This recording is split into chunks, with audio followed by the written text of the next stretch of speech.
Hey everybody, it's Ken Davenport. Welcome to the Producer's Perspective Live, episode number 5. Welcome, and guess what? It's World Theater Day. Woohoo! Happy World Theater Day, everybody. Actually, it's a really cool day. I posted this on my, look at that graphic that the lovely Mary made for us. It is World Theater Day, and I posted today on my Instagram, my whiteboard quote. As if you follow me, you know I put whiteboard quotes on my whiteboard every morning in my office. I am not in my office right now, so I had to improvise. That's what we do in the theater, right? We improvise. So my Microsoft Word on my computer screen that I'm staring at right now is my whiteboard. So this morning I just put a Happy World Theater Day quote, and I also said, actually, what's amazing right now, because of stuff like this, and because I know we're all in this together, like the whole freaking world, I have never felt closer to all the theater people out there. So I see so much love going around in our community here in New York and people all over the world. So we are all in this together.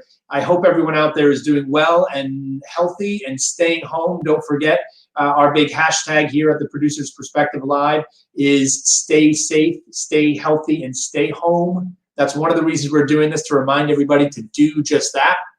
And we're also bringing you great people. Great people. We had, if you didn't catch last night's broadcast with Alex Brightman, go back, watch the replay. All of these are replayed on my Facebook page, because Alex will certainly brighten your day. Very funny guy, made us laugh all the way through, so go check that out. And I hope it was, oh, look, there's, Mary's that was a little slow there, Mary, about who's joining us this weekend. We are doing some weekends, because why not? Because it all feels like a weekend, right? Stephen Flaherty, Pam McKinnon joining us this weekend for the weekend edition. It was a beautiful day if you're here in the city. It was the beginning of spring today, which was a sign of things to come. I think it was about 68 degrees. So shout out, let me hear it in the comments if you are in the city and if you were able to do something today to just remind yourself about what's to come, just a glimpse of that sunshine, and just think about what's ahead, because we will get there. We will get there. One PSA I wanted to say today, by the way, as I lean forward and look at, I'm wearing this nice shirt today. I mean, I actually put this on for you a few moments ago. I was like, oh, I'm doing the live stream. I better go put on a nice shirt. Here's the little secret. I'm going to tell you, like many people in the world, I'm wearing sweatpants, everybody. I'm wearing sweatpants. But I did put on a nice shirt for you, so I hope you'll appreciate that. I am wearing sweatpants. So I don't know where I went with that, but my PSA. So the PSA I want to do is, one of the industries that's suffering as much as the theater industry is suffering, another small business, are the restaurants and all those people and the takeout and delivery people in this city who are working their tails off. They're literally they're delivering us lots of food, I know that. Although we love this thing called Green Chef, by the way. That's doing wonders for us. We're having fun cooking. But support your restaurants. Playbill did a great article today about a bunch of restaurants in the city. Support your local restaurants if you can, because they're suffering right now. Here's my favorite, Blondie's, 79th Street. I have been eating their wings. I had 2 Tony parties there.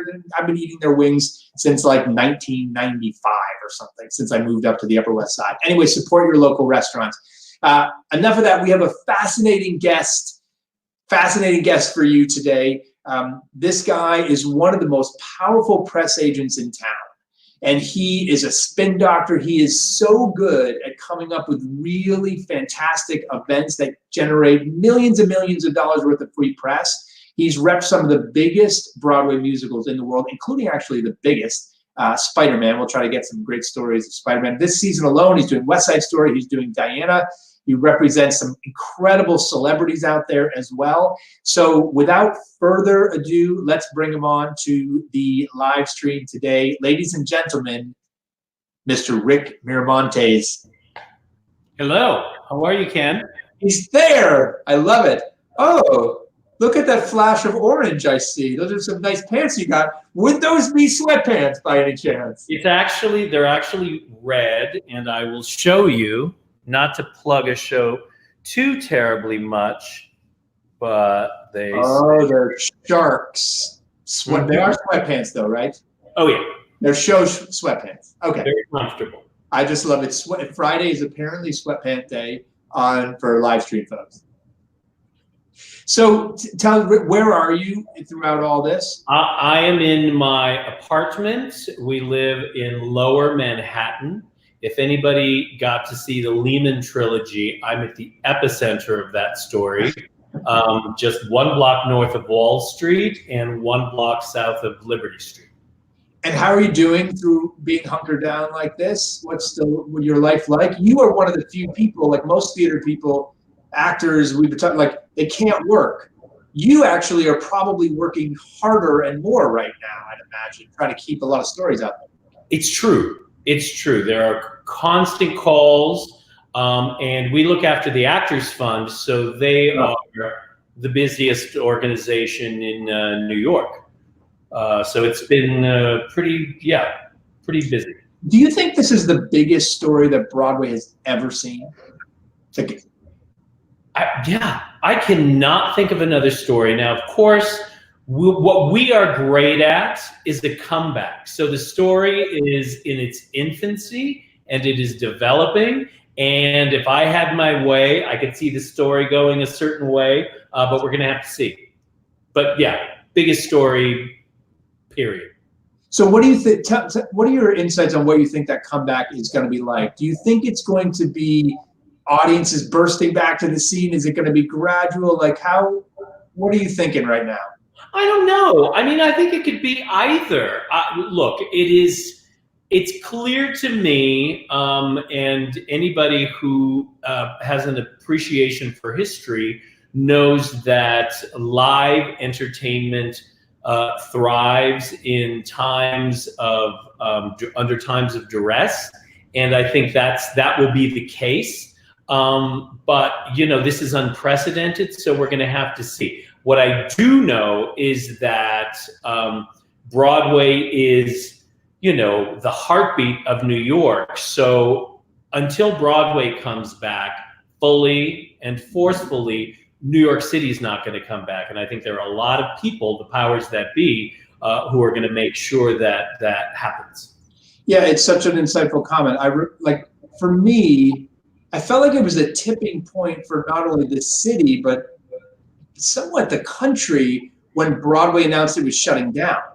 Yes. Like, all of a sudden, everyone was like, holy crap, this has to be really serious if Broadway's pulling the plug for the moment. Mm-hmm. So yeah, we are a real symbol, and it feels like when our factory starts making stuff again, the country will wake up a bit. Couldn't agree more. And from what I hear, it's going to happen around Easter. So no, it's not happening on Easter. Well, I'm not betting on it. And though I'm a good Catholic, you will not necessarily find me in a church on Easter Sunday. Not to get political. So what the shows this season you have right now? West Side, Diana. West Side, Diana. We would have been opening shows left and right. The Lehman trilogy. Who's Afraid of Virginia Woolf, Diana, as you mentioned, and Plaza Suite. Everything, on top of each other. Potentially exciting.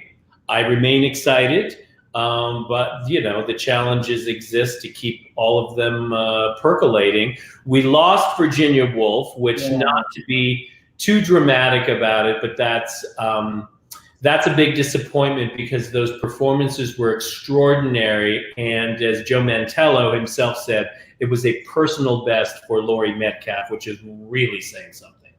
Yeah, she really wanted to do that part too. This is something that she's been desperate to do. Do you think there's a chance it would come back at a later date at any time? I would hope so. I mean, if anybody can do it, Scott can do that.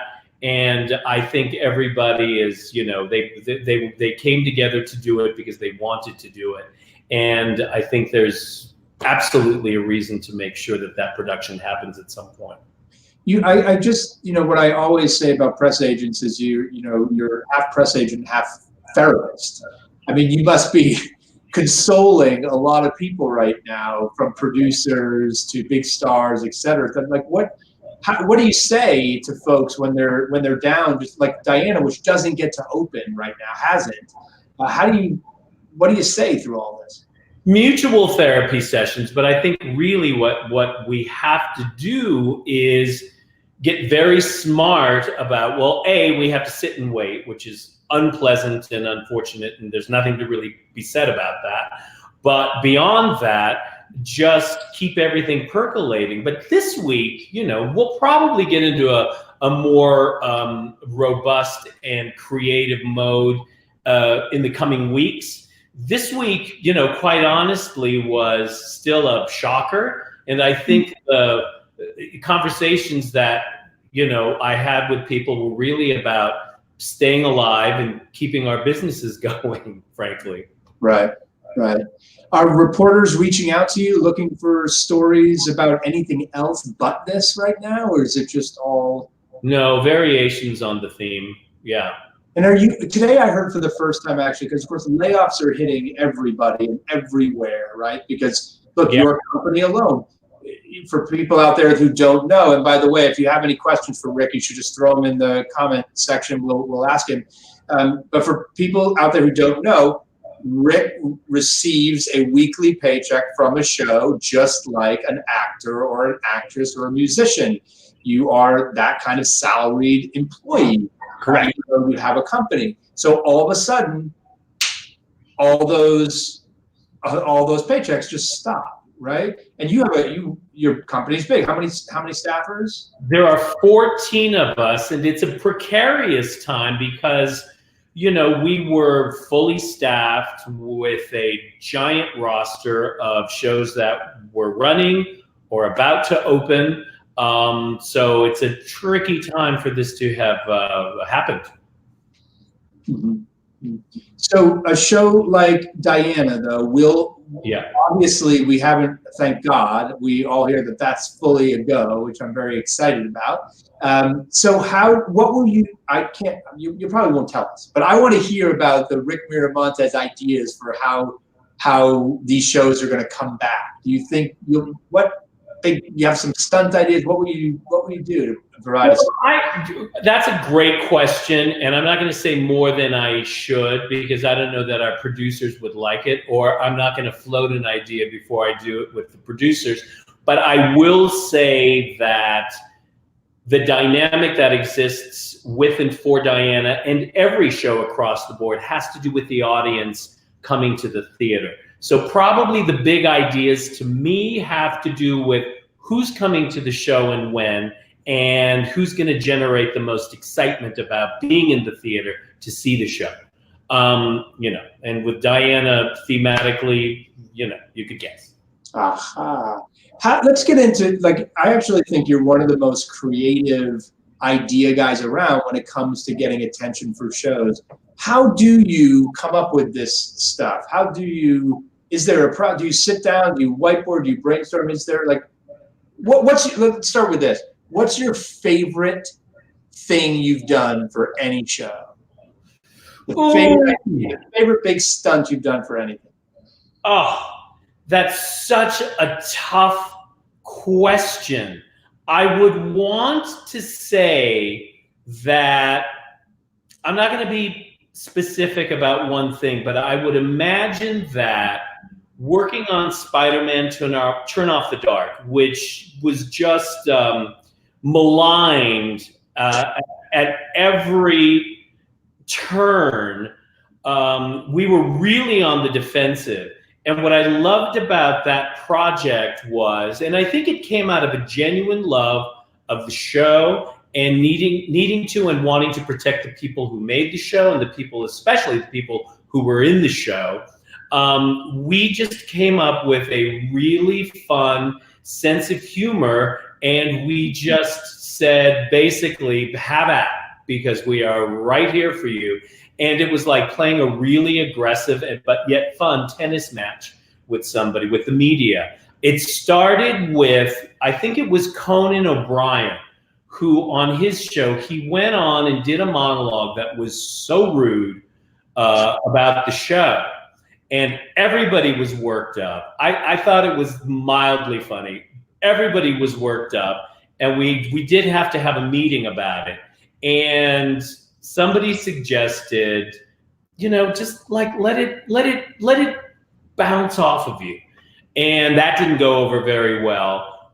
But I think I suggested that we send him flowers. And then my colleague, Andy Snyder, who is a super wag, came up with the note that was attached to the flowers. Dear Conan O'Brien, please accept these flowers graciously. They were cheaper than a cease and desist. Love, Spider-Man, Turn Off the Dark. And that turned into our, sort of etiquette and style about how to deal with the media. And of course, as you can imagine, everybody came after us. And it became sort of a running challenge slash joke. But the thing about that show, because of our engaging the media in the way we did, it was entertaining and we got much more coverage. And it's the only time I saw this happen, but it can be done and it is true. And I saw it with Spider-Man. The audiences that came to see that show, they absorbed the coverage so much that I think when they came into the theater, they were rooting for the show. And the show they saw was 10 times better than the show that was performed on stage. Yeah. And it was a really great lesson in just being bold with a teeny tiny middle finger up. It was enjoyable. And I have to say the producer of that show, the reason why it happened in such a way, Michael Cole was the producer of the show, a rock music legend. And he was very clear. He pulled me aside and he said, look, I'm doing this. You're doing this with me, but I need to be clear. I'm not going to do your interviews for you. I'm not going to do press. If you really, really need me, I'll do it, but that's not going to be how it's going to be. I am the president. You are the press secretary. You have to go out there and do it.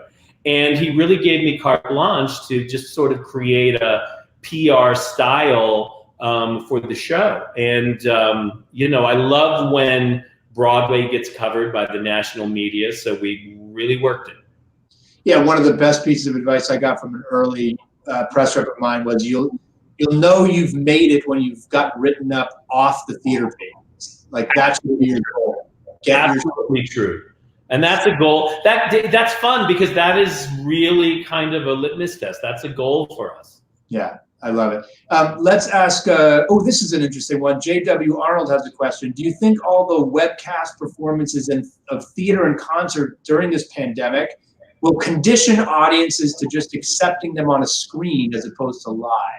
So we're all doing lots of all of this work on live streaming right now. Do you think this could actually push people towards it more and want it more rather than coming back to us live?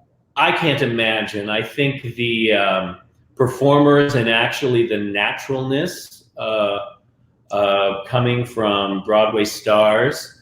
I'm particularly amused by Patti LuPone's basement activities. I just emailed her to try to get her to come on because she's probably like, no, I'm showing my basement too much. I think it's a total one-off and completely entertaining. But I think at best, what it's going to do is make you want the real thing live. Yeah, I agree. I always use the analogy of when I used to watch Red Sox games on television and see Fenway Park, and that's all I watched for years. I just made me want to go to the park even more. Yeah. What I hope actually happens is that all this live streaming just gets us to embrace live streaming as another form of marketing down the road. Yeah, and I would think that could be the net result. I learned, like you learned watching baseball, I learned at a very young age in LA. I was a huge fanatic, roller derby fanatic, and a big fan of the LA Thunderbirds. Oh yeah. And on Sundays, you would go to the Olympic Auditorium and watch the match that was televised on Sunday night. And that was all just to come on to sell tickets to the live events in California for the circuit during the week. And it made complete and utter sense. So I was trained for that kind of commercial. And I do think that this online activity similarly could and will help us. Justin Payne asks, what's the most difficult part of being a press agent? I think the most difficult part, yes, it is. There's a lot of wear and tear. You have a lot of personalities, conflicting personalities, and you're sort of stuck in the middle. You have your producer who pays you. You have your performers, that you need to take care of, and you need them to do things for you on behalf of your producer. But you are also a representative that is of aid to the press. And the press is a lot of times at odds with the producers. So you're sort of in the middle of very conflicting situations almost always. What do you do when you have relationships, close relationships with all the reviewers, right? Sure. Yeah, that's why I'm valuable to my clients. So when Ben Brantley slams one of your shows, right, that you're working on. Yeah. And your producer is just weeping, right, just crying a puddle of tears at the ad meeting. And then he's like, oh, I'm so mad. How could he give it? And you've got to call and talk to Ben about some other show the next day. Or do you have how does that conversation go with Ben? Boy, you really slammed that stuff. What? Why? I don't think I've ever had a conversation with Ben about a pan. I really absorbed it recently. I won't name the show, but I was really shocked by his review, and it almost ruined the night. Mercifully, the producer was like, "Buck up, it's fine." You took it that personally in a way. Oh yeah, I was just in stun. But I had to talk to Ben 2 days later, and we never discussed it. And I don't think there's anything to discuss. The only time I sort of let that, I became a little undisciplined, was that I felt the pile on by the critics over Escape to Margaritaville. I just thought that was so below the belt, and I found some of those reviews just reprehensible. And I really let a few guys have it. They really just had to listen, and they were okay about it, I guess. Let's go to another question here. When a producer, Eli asks, when a producer you haven't worked with yet wants to hire you for their show, what's the first question you ask them? What makes you sign on to a show? What a great question. I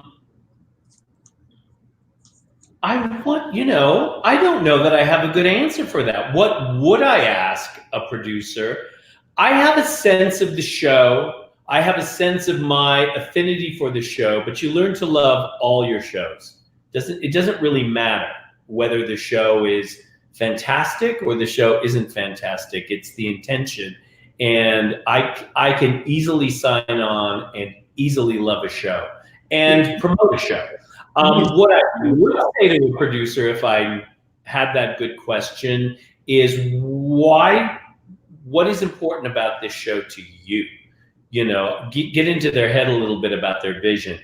Luckily, I work with the same producers a lot and have known these people for a long time, so I don't really question their motivations, their taste, and what it's about, for them. But that's a great question. Well, I'm going to ask you a question now. When this is all over, what's the one thing you're going to look forward to the most about when you can actually get out in the world again? It can be anything. It can be going to get ice cream, can be doing whatever you want. What's the one thing that you miss the most right now that you would want to do first when this is all over? Yeah, that's an easy one. Standing in the back of a theater and catching 10 minutes of a show. And, 2.5 weeks ago, I really had a rhythm down. I started on 44th Street and I ended on 52nd Street, and I saw bits and the right bits of so many shows, and it was completely exciting. So I think that's what I would want to do. Plus, I will add to that and say I will want to be in the audience and just see lots of shows. Oh, Scott Werntz, I got to ask this one. Which show that you've worked on brought you the most joy? Which is your favorite show to ever work on? And which show did you pass on? Have you ever passed on a show and regret doing so? Okay. There are so many shows that really are off the bophometer in the joy category. I loved Hair so much. I loved Kinky Boots so much. I loved moments, during the life of a lot of shows. I have to say, in the last few years, there was one show that we worked on called After Midnight. Scott Sanders was the producer, and that was just a magical, old school endeavor that was completely exciting. The people that I got to work with, I met Isabel Toledo, the designer, Isabel and Ruben, got to work with Katie Lang, and it was a thrilling, exciting evening of Duke Ellington music. And I was thrilled to be there, and I was there almost every night. Lately, I have to say, I really get off on seeing West Side Story, and I watch little bits of that all the time. To Kill a Mockingbird remains exciting, and we did this thing at Madison Square Garden that was off the charts and a lifetime highlight. Not to mention that we went to Washington and got to work with Speaker Pelosi at the Library of Congress with that show. That's been a very exciting one. And Dear Evan Hansen is spectacular. I was with that one from the beginning, and that has always been, as you can imagine, very exciting and special, watching it grow and become the thing it has. And I just love standing in the back of the Imperial and watching Ain't Too Proud. That's a show to me, and I do that 3 times a week, and I really miss it. I mean, this is what I love about you. I said, what's your favorite show? And you just listed every single show in your resume. But you're so happy talking about all of them. You're like, wow. And I was so proud of my rhythm. I would start at 7 on 44th at Mockingbird and work my way up. And I got to see the end of Act 1 of Hadestown, which is thrilling, as anybody who has seen it can attest to. And I would always get to 53rd Street and West Side Story before the finale. All right, one more question we're going to ask Mark Boudreau. You keep saying the press. What do you consider the press today? How does social media come into play with what you do? Is an influential podcaster who operates out of his mother's basement a press person? Like, do you deal with podcasters and bloggers and people like that now? Is that a new world? You have to. Look, if they're annoying, they're annoying. But if they're really good and supportive and sharp, you want to sort of lift them and support them. So it's a mixed bag. Definitely something that you have to deal with, no question. Well, you know what I love dealing with? I love dealing with you. Since we met several years ago, Rick was a press agent on the national tour of Jekyll and Hyde, which is where I met him. And when I was my first company management gig. And for those of you who don't know, I don't even know if we've announced it, Rick will be the press agent for my upcoming musical based on the life and music of Neil Diamond.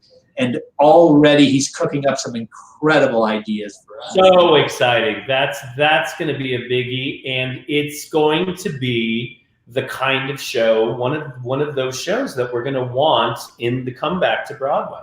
That's right. That's right. So thank you for joining us here tonight. Thanks for joining me on that show. Everyone say goodbye to Rick Miramontes, and thank you for joining on the Producer's Perspective Live. Thank you, everybody. We go way down yonder.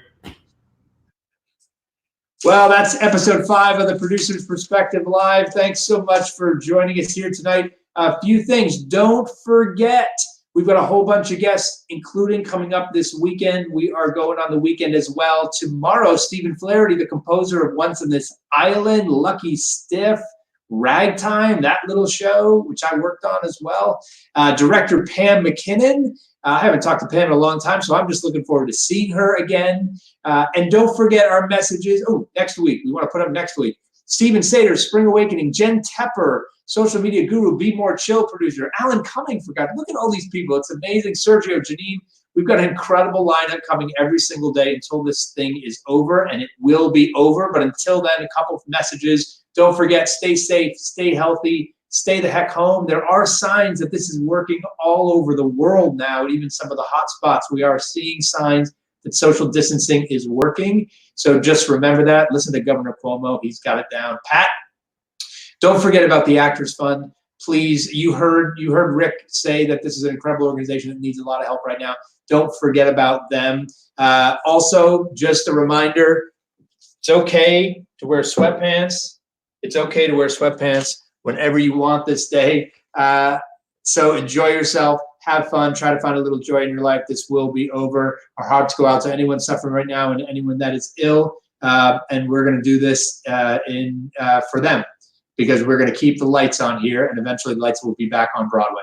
Thanks so much for joining us. We will see you tomorrow night. Bye, everybody.